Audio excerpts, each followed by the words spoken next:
ओम नमो भगवते वासुदेवाय। जय श्रीकृष्ण। राधे राधे। শ্রীমদ্ ভগবত গীতা এমন একমাত্র গ্রন্থ যা মানুষকে বেঁচে থাকার জন্য সঠিক দিশা দেখায়। ভগবত গীতা জীবনে ধর্ম, কর্ম এবং প্রেমের পাঠ শেখায়।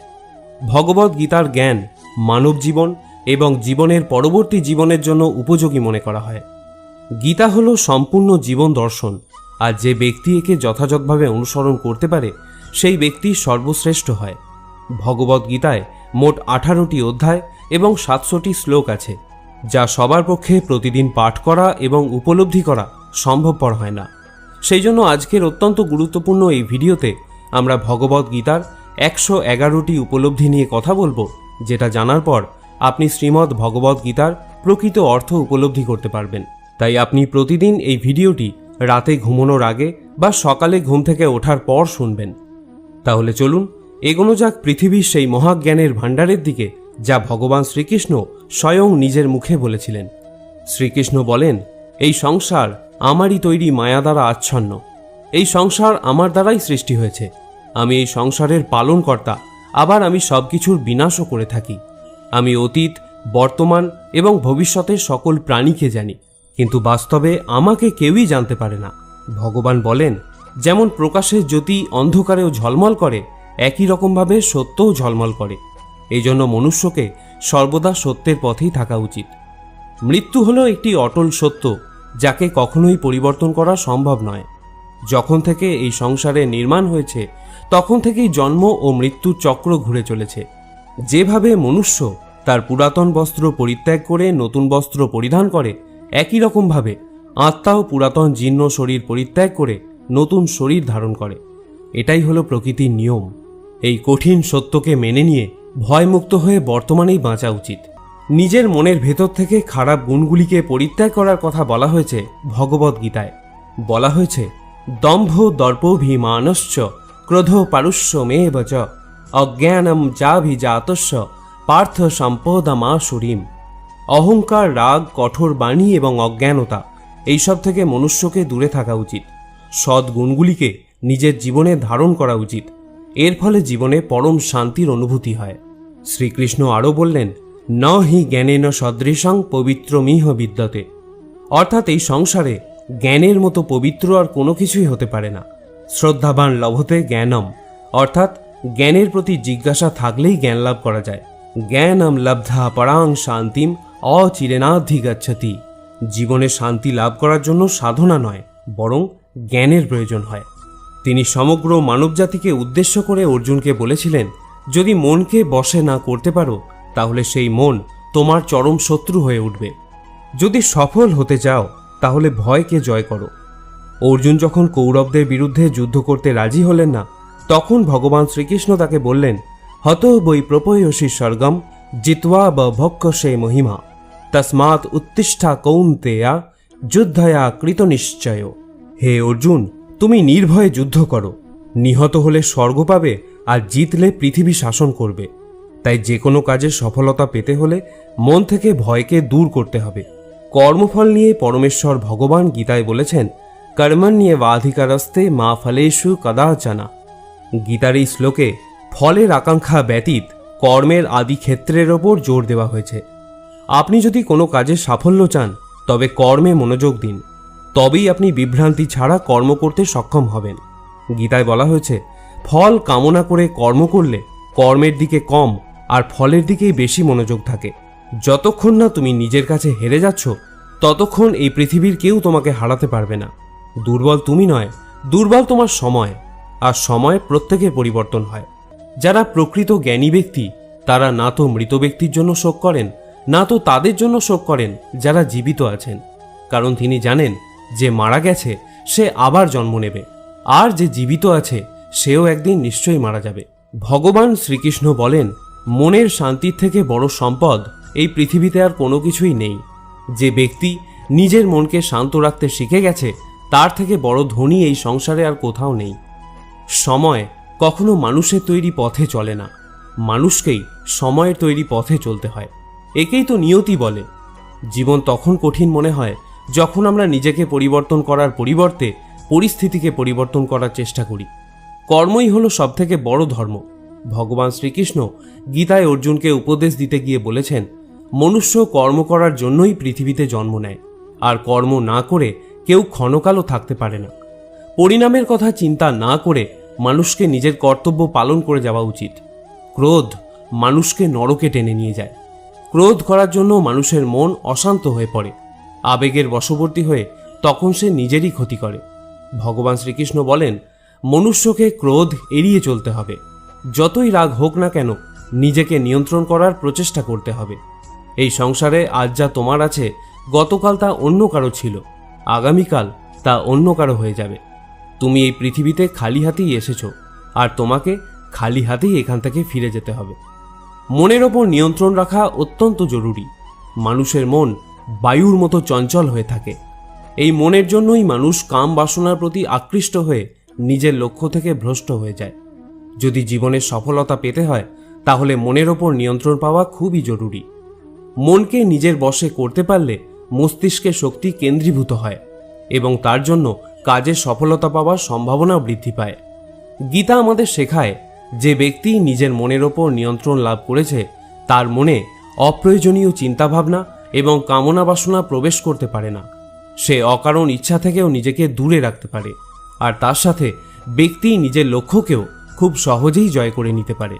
সদা সন্দেহকারী ব্যক্তি না তো এই জীবনে শান্তি পায়, না তো অন্য জীবনে। আর সেজন্যই তুমি সন্দেহের প্রবণতা থেকে দূরে থাকো। অধিক সন্দেহ করলে মনের সমস্ত শান্তি নষ্ট হয়ে যায়, আর ব্যক্তি ভ্রমের বশবর্তী হয়ে আপনজনদের সঙ্গে সব সম্পর্ক নষ্ট করে ফেলে। শরীরের সৌন্দর্য মনকে আকর্ষিত করে, কিন্তু স্বভাবের সৌন্দর্য হৃদয়কে আকর্ষণ করে। সেই জন্যই মনুষ্যের স্বভাব সর্বদা নির্মল হওয়া উচিত। কে কি করছে, কেন করছে এবং কিভাবে করছে, এসব থেকে যত দূরে থাকবে, ততই তুমি সুখে থাকবে। জীবনে আমরা কতটা ঠিক এবং কতটা ভুল, এটা মাত্র দুজনই জানে। একজন হলেন পরমাত্মা এবং দ্বিতীয়জন হল আমাদের অন্তরাত্মা। ভগবান শ্রীকৃষ্ণ বলেন, যে ব্যক্তির মধ্যে জ্ঞানের অভাব এবং ঈশ্বরে বিশ্বাসের অভাব থাকে, সেই ব্যক্তি জীবনে কখনো আনন্দ এবং সফলতা লাভ করতে পারে না। মানুষের দুঃখের প্রধান কারণই হলো তার মোহ। যে যত বেশি মোহ করবে, সে তত বেশি দুঃখও ভোগ করবে। তোমার আফসোস তোমার অতীতকে পরিবর্তন করতে পারবে না, আবার তোমার দুশ্চিন্তা তোমার ভবিষ্যৎকেও পরিবর্তন করতে পারবে না। সেই জন্যই বর্তমানের আনন্দ উপভোগ করাই সব থেকে সুখের। শ্রীকৃষ্ণ আরও বলেন, যে তোমার পাশে থাকে তুমিও তার পাশে সবসময় থেকো, আর যে তোমার সাথে প্রতারণা করে তাকে তুমি ত্যাগ করো। যে স্থানে তোমার কোনো সম্মান নেই, সেখানে কখনোই যাওয়া উচিত নয়, কারণ এটা করলে লোক তোমাকে বোকা এবং দুর্বল ভাববে। ক্রোধোদ্ভবতি সম্মোহ, স্মৃতিভ্রংশ বুদ্ধির নাশ, বুদ্ধি নাশত্ব প্রাণস্বতী। গীতার এই শ্লোকটি বলে, যে কোনো কাজের সাফল্যের জন্য মনের প্রশান্তির প্রয়োজন হয়। ভগবান শ্রীকৃষ্ণ বলেন, রাগ বুদ্ধিকে ধ্বংস করে ব্যক্তিকে মূর্খ করে তোলে। একজন মূর্খ ব্যক্তি নিজেকে ধ্বংস করে। এমতাবস্থায় যে কোনো কাজের সফলতার জন্য ক্রোধ ত্যাগ করা অতি আবশ্যক। যে কখনো জীবনের সংকটে পড়েনি, সে কখনো নিজের শক্তির সম্পর্কে জানতে পারে না। যে অন্যের দুঃখকে অনুভব করতে পারে, যার মনে দয়া আছে, যারা মন থেকে শুদ্ধ, সে এই পৃথিবীর জন্ম মৃত্যু চক্র থেকে মুক্ত হয়ে যায়। ভগবদ গীতার একটি বড় শিক্ষা হলো এই, যে কাউকে কিছু দিয়ে কখনো অহংকার করা উচিত নয়। কে বলতে পারে তুমি তাকে সেটা দিচ্ছ নাকি পূর্বজন্মের ঋণ পরিশোধ করছো? যেসব ব্যক্তিরা অহংকারী হয়, তাদের বংশ, বৈভব এবং প্রতিষ্ঠা তিনটেই চলে যায়। যদি বিশ্বাস না হয়, তাহলে রাবণ, কৌরব এবং কংসকে দেখো, যারা অতিরিক্ত অহংকারের কারণে নিজেদেরকেই ধ্বংস করেছিল। যদি কাউকে বিশ্বাস করতে হয়, তাহলে তার কথায় নয়, তার ব্যবহার দেখো। অতিরিক্ত রাগের সময় কিছুটা চুপ থাকলে এবং ভুলের সময় কিছুটা মাথা নত করলে জীবন আরও সহজ হয়ে ওঠে। ভগবান বলেন, যে ব্যক্তি আমাকে জেনে যায়, সে এই কষ্টে ভরা পৃথিবীর জন্ম মৃত্যুর চক্র থেকে মুক্তি পেয়ে যায়। যে ব্যক্তি ভগবদ গীতা পড়ে এবং তাকে অনুসরণ করে, তার জীবন থেকে সমস্ত দুষ্কর্মের প্রভাব নষ্ট হয়ে যায়। যা তোমার ভাগ্যে আছে তা দৌড়ে তোমার কাছে আসবে, আর যা তোমার ভাগ্যে নেই তা এসেও আবার চলে যাবে। ঝড় যেমন নদীতে থাকা নৌকোকে পথভ্রষ্ট করে দেয়, সেরকমই বাসনা মানুষের বুদ্ধিকে ভ্রষ্ট করে দেয়। যে মানুষ সুখ দুঃখে মান অপমানে শান্ত থাকতে পারে, সেই মানুষ আমার অতি প্রিয়। বুদ্ধিমান ব্যক্তি যখন সম্বন্ধ রাখা বন্ধ করে দেয় তখন বুঝে নেওয়া উচিত যে তার আত্মসম্মানে কোথাও না কোথাও আঘাত লেগেছে। মানুষ এই জন্য দুঃখী নয় যে সে ঈশ্বরের অস্তিত্বকে বিশ্বাস করে না। মানুষ এই জন্য দুঃখী কারণ সে ঈশ্বরের জ্ঞানকে বিশ্বাস করে না। সময় এলে সব কিছুই পাওয়া যায়। সময়ের আগে কোনো কিছু পাওয়ার ইচ্ছাই দুঃখের প্রধান কারণ হয়ে দাঁড়ায়। যারা প্রেমকে জঘন্য বলেন তারা মূর্খ। এই জগৎ প্রেম দিয়েই তৈরি হয়েছে। প্রেমই হলো এই জগতের মেরুদণ্ড। মনুষ্য তার বিশ্বাস এবং চিন্তাভাবনা দ্বারাই তৈরি হয়। যার মনের চিন্তাভাবনা যেমন হয় সেই মানুষ সেরকমই তৈরি হয়। এই সংসারে ভাগ্যের থেকে বেশি এবং সময়ের থেকে আগে না তো কেউ কিছু পেয়েছে আর না কখনো পাবে। মুখ থেকে বেরোনো কথার মধ্যে সংযম থাকা অত্যন্ত জরুরি, কারণ মুখের কথা একজনকে যা আঘাত দিতে পারে সেই আঘাতের ক্ষত কোনোদিন পূরণ করা যায় না। শ্রীকৃষ্ণ বলেন, ধর্মের জন্য লড়াই করতে শেখো, অধর্মের শত্রু হতে শেখো এবং যারা তোমার আপন তাদের জন্য ত্যাগ করতে শেখো। সত্য সর্বদা জলে ভাসমান তেলের মতো হয়। তুমি যতই মিথ্যার জল ঢালো, সত্য সর্বদা ওপরেই থাকবে। জীবনের একটি অমূল্য শিক্ষা, খুব আনন্দের সময় কারোর কাছে কোনো প্রতিজ্ঞা করো না। খুব রাগের সময় কাউকে উত্তর দিও না। আবার যখন খুব দুঃখ হবে তখন কোনো সিদ্ধান্ত নিও না। যদি কোনো মনুষ্য সমগ্র জগৎকে জেনে যায়, সমগ্র সংসারকে জেনে যায়, কিন্তু সে নিজেকে না জানতে পারে, তাহলেও সেই মানুষ নির্বোধ থেকে যায়। যদি কেউ তোমাকে প্রত্যাখ্যান করে তাহলে দুঃখ করো না, কারণ বাস্তবে সে তোমার মূল্য বোঝেনি। যে সম্পর্ক তোমাকে কাঁদিয়ে দেয় সেই সম্পর্কে থেকে গভীর সম্পর্ক আর কোনো কিছুই হয় না। আর যে সম্পর্ক তোমাকে কাঁদার জন্য ছেড়ে দেয় তার থেকে দুর্বল আর কোনো সম্পর্ক হয় না। সর্বদা শান্ত থাকতে শেখো, তাহলেই তুমি নিজেকে মজবুত অনুভব করবে। উত্তপ্ত লোহাকে গরম অবস্থায় যে কোনো রূপে পরিবর্তন করা যায়, কিন্তু ঠান্ডা হয়ে গেলে সেই লোহাই অনেক বেশি মজবুত হয়ে যায়। একজন জ্ঞানী ব্যক্তি হলো সেই যে অন্যকে দেখে এবং তার থেকে শিক্ষা লাভ করে, কিন্তু তাকে কখনো ঈর্ষা করে না। এই পৃথিবীতে কেউ কারোর আপন হয় না। মৃতদেহকে শ্মশানে নিয়ে যাওয়ার পর আপনজনরাই জিজ্ঞাসা করে আর কতক্ষণ সময় লাগবে। জীবনে দুঃখ পাওয়াও জরুরি, না হলে সুখের গুরুত্ব অনুভব করা যায় না। এই পৃথিবীতে একমাত্র মাতা এবং পিতাই হলেন দুজন ব্যক্তি যারা সর্বদা চান যেন তার সন্তান তাদের থেকে উন্নতি করে। সময়, বন্ধু এবং সম্পর্ক হলো এই তিন জিনিস যা আমরা বিনামূল্যে পাই, কিন্তু এদের মূল্য আমরা তখন বুঝতে পারি যখন কোনো একটি আমাদের জীবন থেকে হারিয়ে যায়। জীবনে কিছু দুঃখ আমাদের এমনও থাকে যা আমাদের বাঁচতে দেয় না, আবার জীবনে কিছু কর্তব্যও এমন থাকে যা আমাদের মরতে দেয় না। তুমি যত ইচ্ছা ভালো কাজ করে নাও, তোমার প্রশংসা একমাত্র শ্মশানেই হবে। যদি তুমি কোনো ব্যক্তিকে একবার ক্ষমা করে দাও তাহলে তুমি জ্ঞানী, যদি দ্বিতীয়বার ক্ষমা করে দাও তাহলে তুমি নরম মনের মানুষ, কিন্তু যদি তুমি সেই ব্যক্তিকে তৃতীয়বারও ক্ষমা করে দাও তাহলে তুমি এই দুনিয়ার সবথেকে বড় মূর্খ। এই জীবনের সবথেকে দামি জিনিস হলো তোমার বর্তমান। যদি এটা একবার হারিয়ে যায়, পুরো দুনিয়ার সম্পত্তি দিয়েও এটাকে তুমি আর ফিরিয়ে আনতে পারবে না। ঈশ্বরের কাছে কোনো কিছু চাওয়ার পর যদি না পাও তাহলে ঈশ্বরের ওপর রাগ করো না, কারণ ঈশ্বর তোমাকে সেটা দেয় না যেটা তোমার ভালো লাগে। ঈশ্বর তোমাকে সেটা দেয় যেটা তোমার জন্য ভালো। প্রেম সর্বদা ক্ষমা চাইতে পছন্দ করে, কিন্তু অহংকার ক্ষমা চাওয়াতে পছন্দ করে। ভগবান শ্রীকৃষ্ণ বলেন, তোমার নাম নয়, কর্মই তোমার আসল পরিচয়। তার কারণ এক নামের হাজার মানুষ আছে, তাদের নাম এক হলেও কর্ম ভিন্ন হয়, আর সেটাই তাদের আসল পরিচয়। হাজারটা ভালো কথার মধ্যেও লোক তোমার খারাপ কথাটাকেই মনে রাখবে, তাই লোক কি বলছে তাতে মনোযোগ দিও না। যতটা সম্ভব নিশ্চুপ থাকাই শ্রেয়, কারণ মানুষের পাপের জন্ম তার মুখের কথা থেকেই প্রথম শুরু হয়। কারোর সাথে ছলনা করা বা ঠকানো হলো একটা ঋণের মতো, যা অন্য কারোর কাছে তোমাকে পরিশোধ করতেই হবে। আজ তুমি একজনকে ঠকাবে, আগামীকাল তার পরিণাম তুমি অন্য কারোর কাছ থেকে অবশ্যই পাবে। যদি তোমার দৃষ্টি সত্যিই ভালো হয় তাহলেই একমাত্র তুমি নিজের দোষ এবং অন্যের গুণগুলিই খুঁজে পাবে। যে সময়ের সাথে স্বভাব পরিবর্তন করে তাকে কখনোই বিশ্বাস করা উচিত নয়। জীবনে কখনো নিজেকে অন্যের সাথে তুলনা করো না। তুমি যেমনই হও সেটাই সর্বশ্রেষ্ঠ। প্রত্যেকেই তাদের জীবন বদলানোর জন্য সময় পায়, কিন্তু সময় বদলানোর জন্য দ্বিতীয় জীবন কেউই পায় না। ভগবান বলেন, যা অবশ্যম্ভাবী তা ঘটবেই, আর যা হবার নয় তা কখনোই হবে না। এরকম বিচার যার মনে থাকে তাকে দুশ্চিন্তা কখনোই পীড়া দেয় না। ভালো উদ্দেশ্য নিয়ে যে কাজ করা হয় তা কখনোই ব্যর্থ হয় না, আর তার ফলও তুমি একদিন নিশ্চয়ই পাবে। জীবনের সবথেকে বড় ভুল হলো সেটাই যেটা থেকে আমরা কিছু শিখতে পারি না। আজ তুমি যে কাজ করছো তার ফল তুমি ভবিষ্যতে নিশ্চিত পাবে, আর আজ তুমি যা পেয়েছো তা তোমারই দ্বারা করা তোমার অতীতের কর্মের ফল। শ্রীকৃষ্ণ বলেন, যে মানুষ শ্রদ্ধা ভক্তির সঙ্গে আমার উপাসনা করে আমি তাকে সেই সব কিছু দিয়ে থাকি যা তার কাছে নেই, আর তার কাছে যা থাকে আমি তা রক্ষাও করি। কাকে কি আর কতটা বলতে হবে যদি তুমি শিখে নাও তাহলে তোমার জীবন সার্থক হয়ে যাবে। যদি জীবনে কখনো সুযোগ পাও তাহলে স্বার্থ ত্যাগ করে সাহায্য করে দিও, কিন্তু কখনোই স্বার্থপর হয়ে এড়িয়ে যেও না। ধর্ম দ্বারা পরিপূর্ণ হৃদয় সর্বদা ধর্মের পরামর্শ দেয়, আর অধর্ম দ্বারা পরিপূর্ণ হৃদয় সর্বদা অধর্মের পরামর্শ দেয়। কোনো রকম দুঃখ কষ্টের মধ্যে তোমাকে এই 7টি গুণ বাঁচাবে: তোমার জ্ঞান, তোমার বিনম্রতা, তোমার বুদ্ধি, তোমার ভিতরের সাহস, তোমার ভালো কর্ম, সত্য কথা বলার অভ্যাস এবং ঈশ্বরে বিশ্বাস। যখন কঠিন সময় আসে তখন ব্যক্তি একা হয়ে যায়, কিন্তু এটাও সত্য যে সেই কঠিন সময় ব্যক্তিকে আরও মজবুত করে দেয়।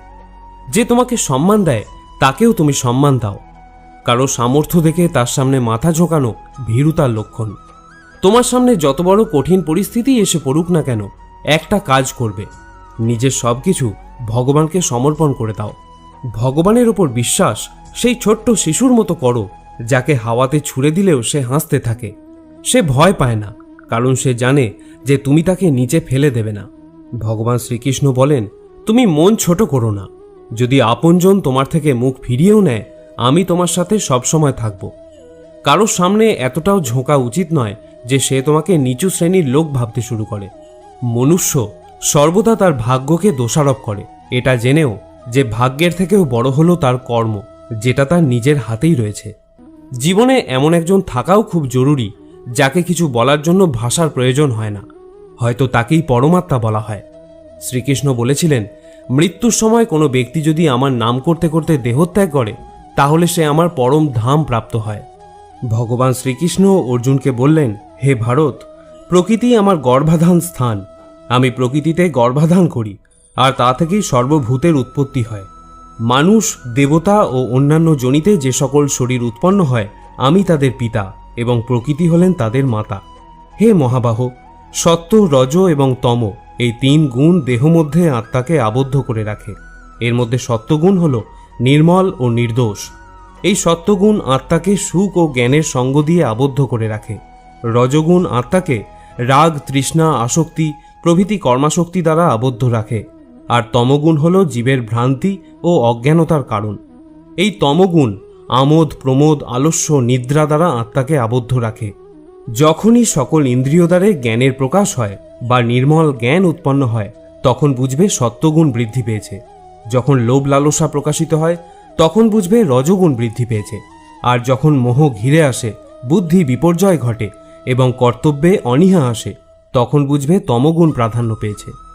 সত্যগুণ প্রাপ্ত অবস্থায় যদি জীব দেহত্যাগ করে তবে সে স্বর্গলোক প্রাপ্ত হয়। যদি রজগুণ থাকা অবস্থায় দেহত্যাগ করে তবে পরজন্মে কর্মী হয়ে মনুষ্য জনিতে জন্মগ্রহণ করে। আর যদি তমগুণ অবস্থায় দেহত্যাগ করে তবে বোকা, পাগল অথবা অবিবেকী হয়ে এই জাতীয় বিভিন্ন জনিতে জন্মগ্রহণ করে।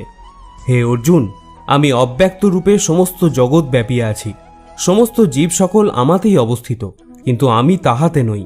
যেমন আয়নাতে তুমি নিজের প্রতিবিম্ব দেখতে পাও, অর্থাৎ তুমি আয়নার মধ্যেই আছো, কিন্তু আয়না তোমার মধ্যে নেই। হে কৌন্তেয়, কল্পের শেষে সমস্ত জীব আমাতেই বিলীন হয়, আবার কল্পারম্ভে পুনরায় তারা আমার থেকেই নির্গত হয়।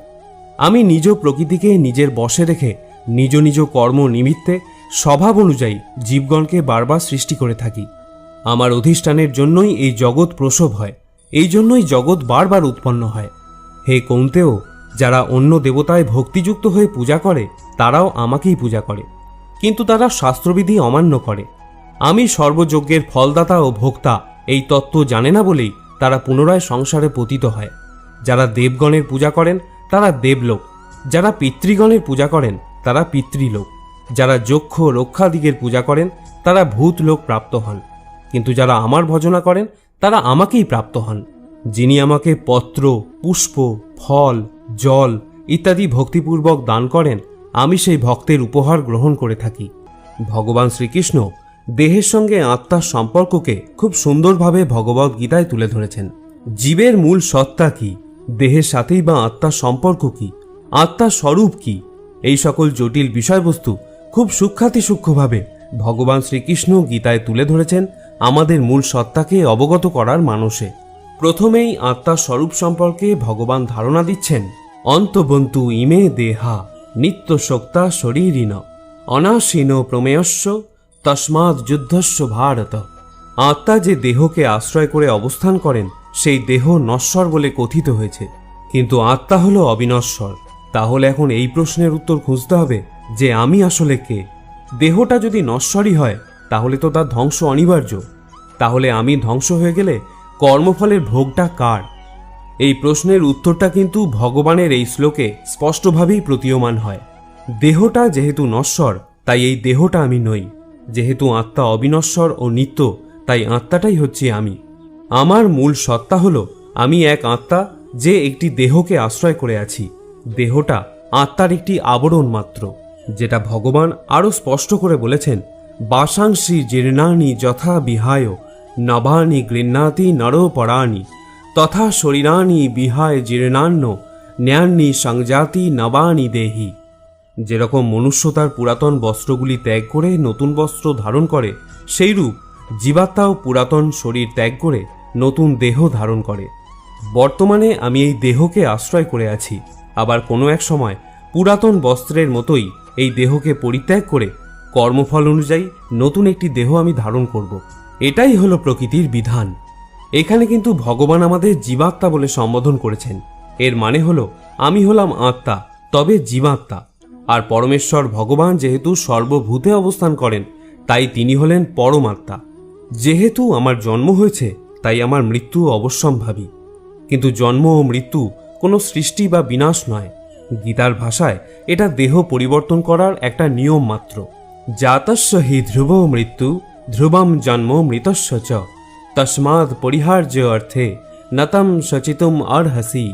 যার জন্ম হয়েছে তার মৃত্যু নিশ্চিত, আবার যার মৃত্যু হয়েছে তার জন্ম হওয়াও নিশ্চিত। সুতরাং যা অবশ্যম্ভাবী তার জন্য আমাদের শোক করা উচিত নয়। এটি হলো ভগবদ্ গীতার সবথেকে বড় উপলব্ধি। যারা এই শরীরকে সর্বস্ব বলে মনে করেন তারাই কেবল দুঃখ ভোগ করেন, কিন্তু যারা জানেন এই শরীরটা আমি নই, আমি জীবাত্মা, আমার বিনাশ নেই, তারা কখনো কোনো কষ্টে ব্যথিত হন না বা অধিক আনন্দে প্রভাবিতও হন না।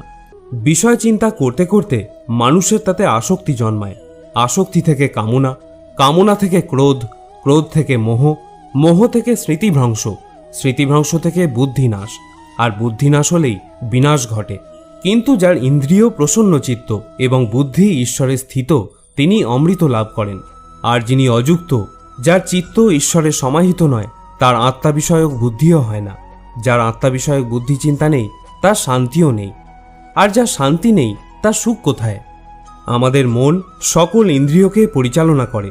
যখন ইন্দ্রিয় সকল মনের অধীন এবং প্রজ্ঞাবান, যার ইন্দ্রিয় সকল বিষয় থেকে নিবৃত হয়েছে তার প্রজ্ঞা প্রতিষ্ঠিত হয়েছে বলে জানবে।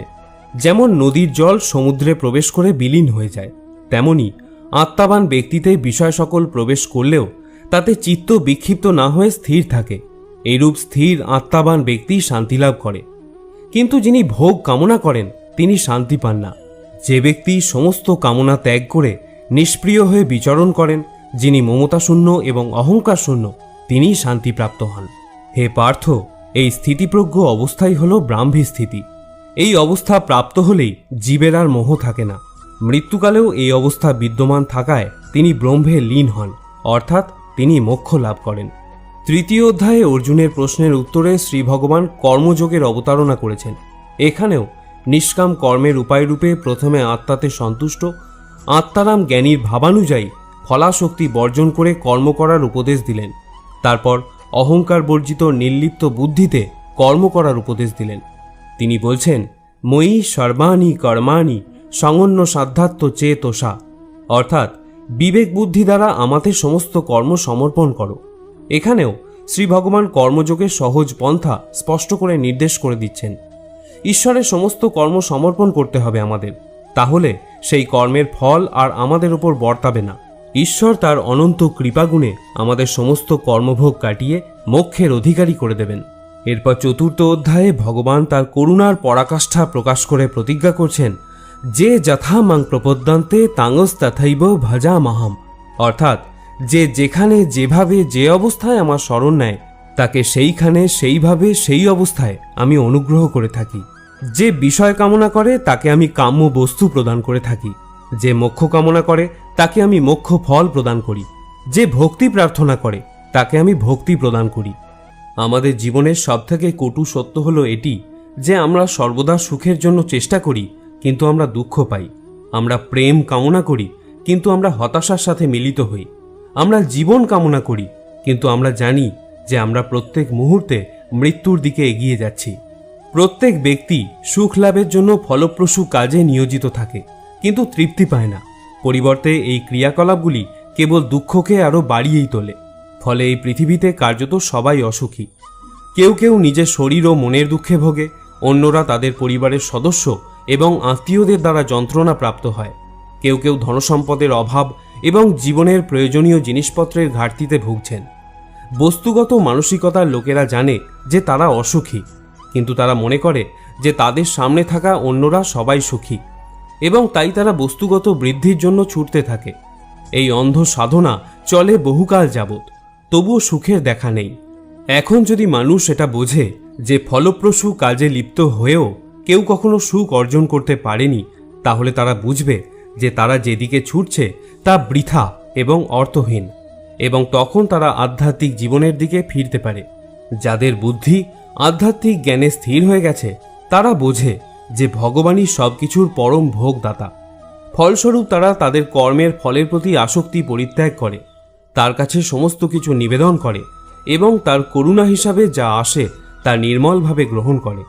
এটি করার ফলে তাদের কর্মগুলি কর্মিক প্রতিক্রিয়া থেকে মুক্ত হয়ে যায়, যা একজনকে জীবন ও মৃত্যু চক্রে আবদ্ধ করে। শ্রোতা বন্ধুরা, আমি আশা করব ভগবত ভক্তির এই কথাগুলি আপনার ভালো লেগে থাকবে। সনাতন ধর্মকে আরও বেশি বেশি করে প্রচারের নিমিত্ত গীতার এই সার কথা আপনার আপনজনদের সাথেও শেয়ার করুন, যাতে তারাও পরমাত্মার স্নেহ ছায়ায় অপার শান্তি লাভ করতে পারে এবং আপনারও তাতে মঙ্গল হয়। আপনাকে অনুরোধ করব ভিডিওটিতে একটি লাইক অবশ্যই করবেন। আজ এখানেই আলোচনা শেষ করছি। সকলে ভালো থাকুন, সুস্থ থাকুন এবং গীতা প্রচার করতে থাকুন। জয় শ্রীকৃষ্ণ।